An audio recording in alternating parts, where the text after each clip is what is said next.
Okay, so for today we'll work a little bit more on the hind legs and then maybe try and introduce lifting his front legs into the trot a little bit and trying to find out which way for him it works best, whether it's on the circle sometimes or on the straight line.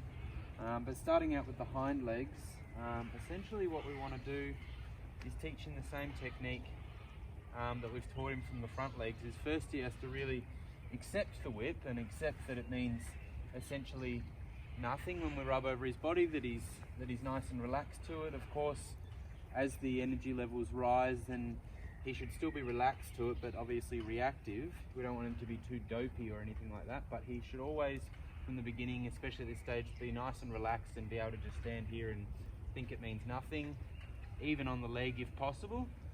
And we want to teach him the same that we taught him in the front leg. So just basically to be able to get a reaction, lift it up, put it back down, get a reaction, good boy, and be able to make sure that he can hold it up a little bit, good boy.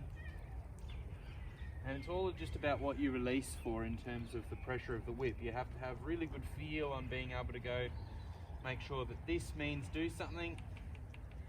I can rest it on him, and if he goes to put it back down through the whip, then I continue to tap, good, until I take it off, like that. So he learns to have a little pause. Ideally, what I want to start to teach him is that signal moving further up the leg. But before I do that, I'll just see how he goes, just if I touch here with the other leg, and see if he can just, good boy, gradually get the idea of that. I want him to land and stand kind of in line with his other hind leg, and not step it back too much like he did there. It's okay, but ideally just to step under. But it's already a good thing that he's understanding already the concept of feeling pressure there and pushing into it. That's really important, and that's a little bit what they learn when we do the front legs as well. Actually, we'll go this one, sorry.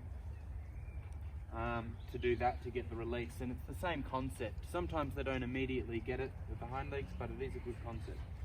Once he's learnt to lift each hind leg, step him back a little.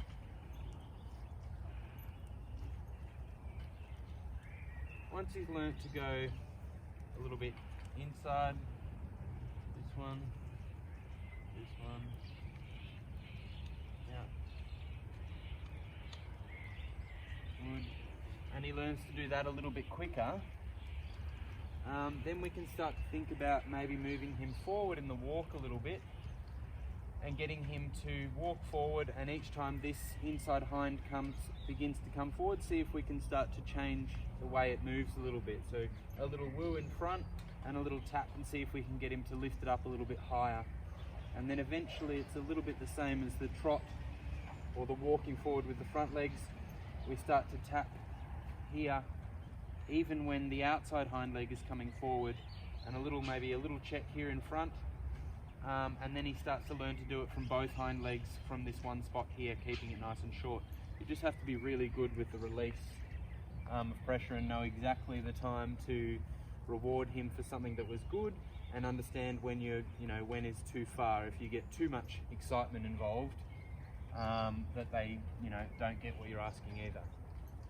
So now we'll do a little bit more with the front legs. I'll just remind him quickly. Good. Yep. Boy. So just remind him that we're talking about the front legs again. Okay.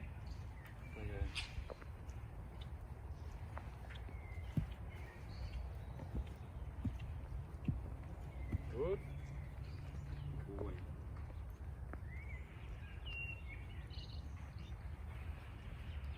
Okay, so now I'll try and introduce a little bit more energy into it. And again, he might be thinking, he might be a little bit dopey right now to fully get it, but the more we do it, the more repetition there is, the more he'll start to kind of lift with, what we're asking him to do. Okay. So sometimes I like to go around on a bit of a circle and just get him a little bit thinking it for when we get onto the straight. Good boy. So there he's starting to get the idea already. Boy. So it's a bit funny, like sometimes it can be in the beginning when we're teaching them, I always teach them just along the straight line. And then sometimes when you start to trot and things like that, the circle really helps to get them in the right, posture. And then onto the straight line. So try that here. Good. And then I get a bit more.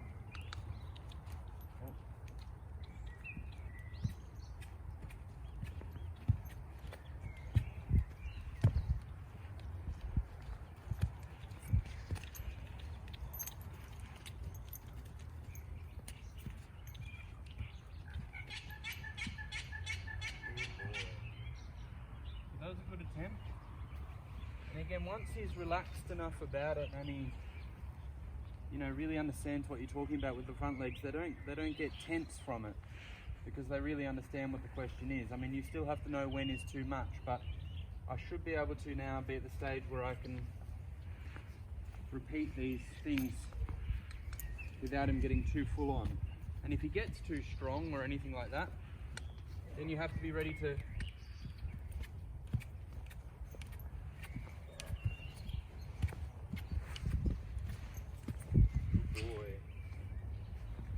be really ready to take it back a step and remind him of the basics of just walking along, or even right back to how he uses his forearm. And so you always go through these phases of parts where he gets it really good, gets it quite good, then he loses the rhythm. So you've got to be really, quick with how you tap with the whip in terms of which leg you can see that's losing the rhythm and mucking it up for the rest. Good boy. And so I want him to make sure he's really pushing into the halter like this. Good. I probably should have rewarded for that, but that's okay. So that was a really good step into it.